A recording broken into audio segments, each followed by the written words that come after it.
Hey there, y'all. Today we are going to pot up some cuttings that I took from tomatoes here on the homestead.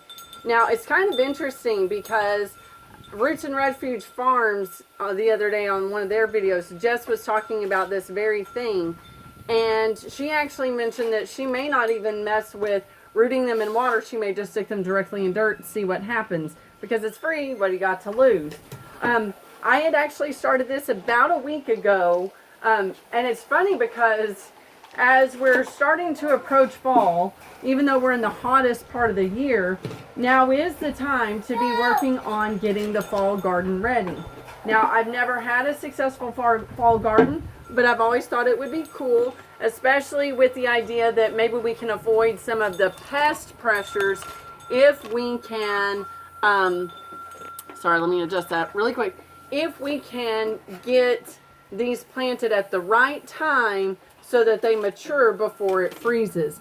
So this is the container of water. I've switched out the water a few times since doing the cuttings in there. And mostly I did the sucker, so between the stem and one of the branches, I guess, or leaves, and then there's a separate branch that comes up, that's the sucker. And because I didn't separate which were suckers and which were not, I don't know for sure, but I'm pretty sure this one that has done really well is in fact one of the suckers. So as you can see, this one has quite a few roots on it. So this container is one of the puffs, organic puffs that we get for the kiddos to munch on. So it's a rice puff container. I just cut a few slits in the bottom for drainage. And I like this idea because it's tall. So it'll allow me to stick more of the stem in the dirt and allow the plant to go down. Now I do see an issue with this part being kind of curved inward, so concave. So it may make it a little difficult to plant. But worst case scenario, I can just cut around the bottom and pull the plant out through the bottom because this is already, yes, they see your car, mister. This is already its second use, so I feel good because it's been reused. But I don't feel bad if it has to be disposed of after this planting session. So I went ahead and pulled out a little bit of the dirt because I want to make sure that I don't mess up these roots. And I'm going to go ahead and add a little bit of water. Now this soil is moist, but since these roots have been in water, any bit of dryness I think they're going to react to. And now I'm just going to add the dirt, trying to keep my plants fairly well centered. I am not going to stick this straight in the garden.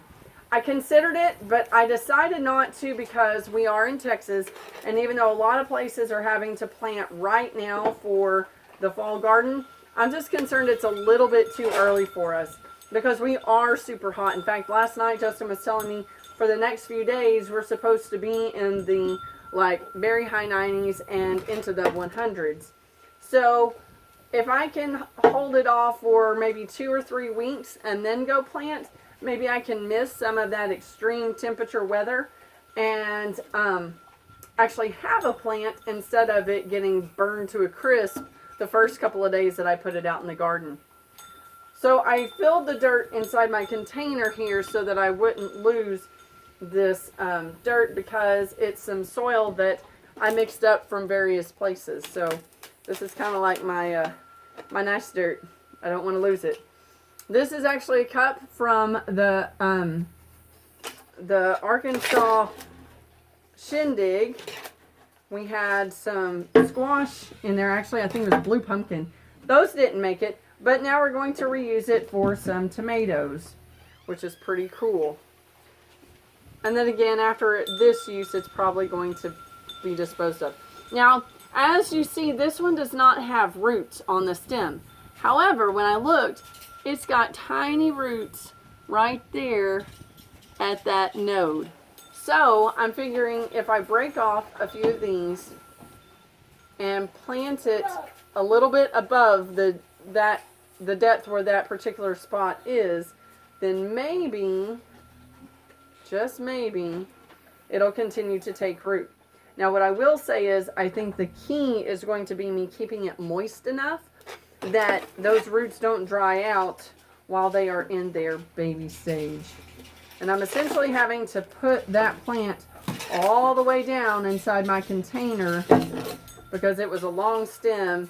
And while this is a fairly tall solo cup, it's not as tall as, say, the puff container. Woo. So I'm just adding dirt and adding water. And I might add water a couple of times today. When I worked at the plant nursery in Wichita Falls, at Wichita Valley Plant Nursery, our rule of thumb was to water it 3 times within a day after transplanting. So that's kind of been what I've stuck to. After all, they make it their business to do plants. So I think I'll take advice from those experts. Alrighty. And that's still dripping, but this is an outside table, so I'm not worried. Now, I've got 2 options.